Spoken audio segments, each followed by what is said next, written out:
Why don't I see you? I don't see you even though I'm looking at you.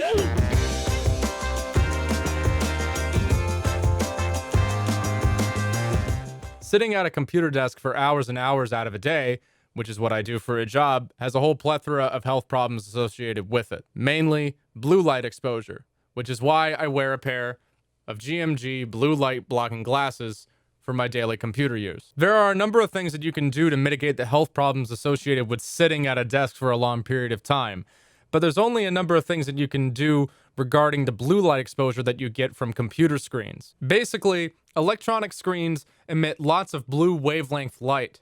That's great for staying awake during the daytime and not so much at night. Humans aren't exactly nocturnal creatures, although gamers have certainly dispelled that notion to a certain extent. Light reduces the production of melatonin in the human body, which is essential for healthy sleep. A good pair of blue light blocking glasses is going to do more than just improve the quality of your sleep.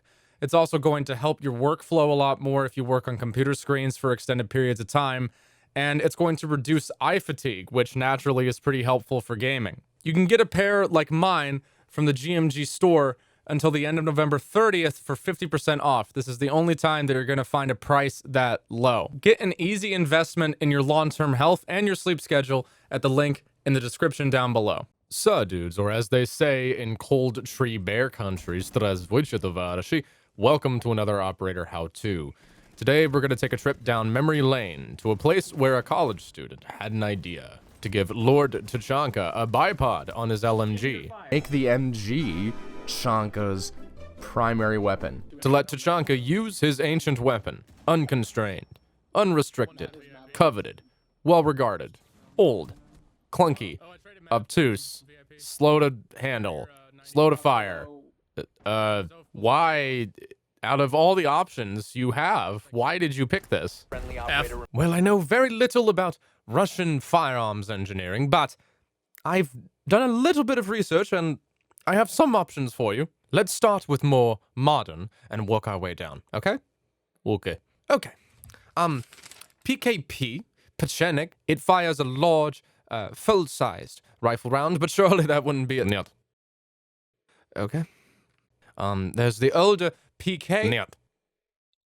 Okay. Well, we already have AK-12s. We could requisition the longer-barreled machine gun variant of that, like an RPK. Нет. Okay. RPD. Нет. Yep, thought you'd say that. And we have one DP-28. 27, and I'm sure you want to use that. Duh. Of course you do. I also made fire grenade launching device. Oh, for God's sake. Tachanka is a 3-armored defender equipped with the Mosin-Nagant yourself. Not to be confused with Blackbeard's gadget, the go f yourself. Blackbeard's gadget is the go f yourself. It's high bandwidth digital go f yourself. Eat my Blackbeard. The Mosin-Nagant fuck yourself is well, you pull the thing, and then you put the thing in the what? I am engineer. I solve practical problems, like how to dispose of strange building with terrorists inside. Is legal in Russia.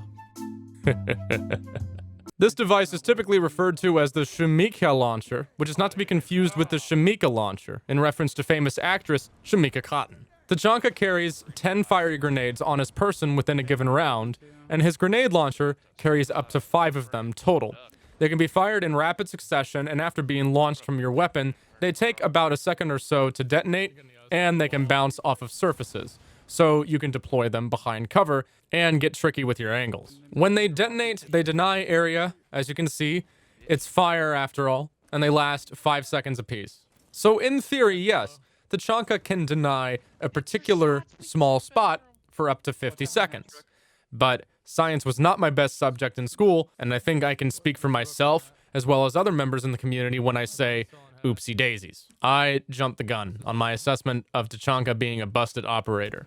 As Joe Biden once said, ladies and gentlemen, I've been dumb. I've done some dumb things, and I'll do dumb things again. None of which would keep me from being president, evidently. So don't worry, dudes. It's okay to do dumb things, like overreact on Twitter. Dispatching grenade! Smoke charge who? Never heard of her. Brace yourself! Launch it!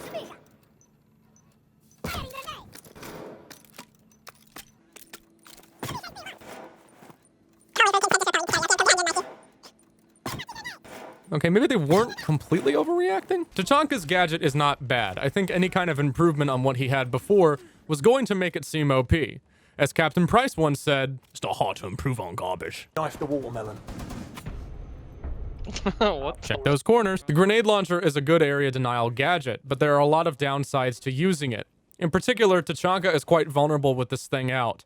It is basically a separate gun entirely and requires him to go through an animation to pull it out, and also to put it away to get out his primary weapon. So that means if you get pushed while you have this thing out, good luck. Tachanka can reload and individually fire his grenades much like how a pump shotgun is operated. Each grenade is loaded individually, but the reloading can be paused before the magazine is topped off. So it's not imperative that you keep it topped off all the time, but you need to pick the right time and the place to do it. Here's a comparison of how long it takes for Tachanka to get his gun up after using his gadget compared to his contemporaries Smoke and Goyo.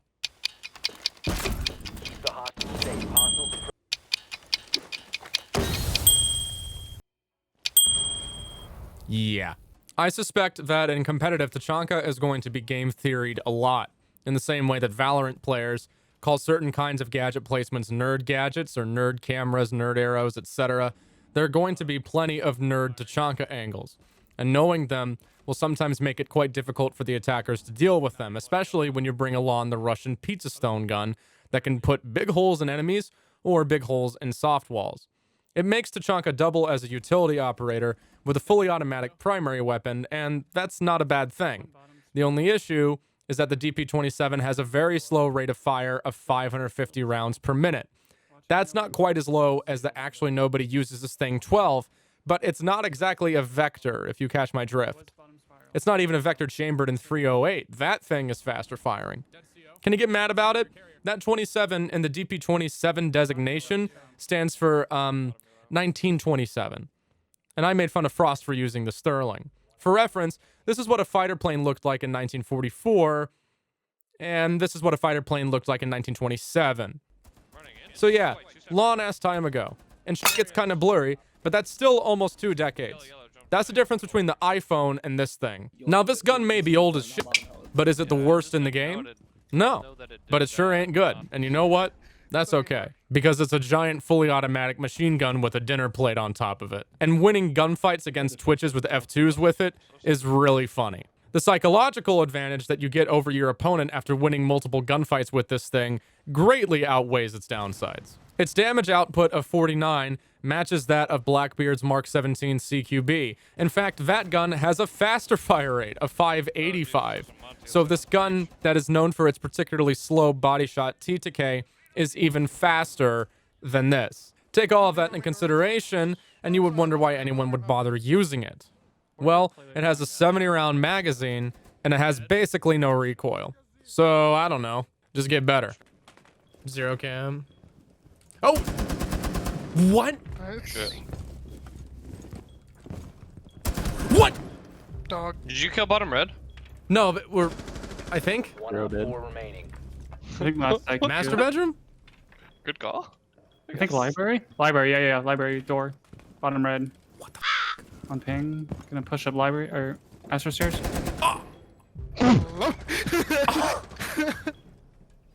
He's going up Astro, guys.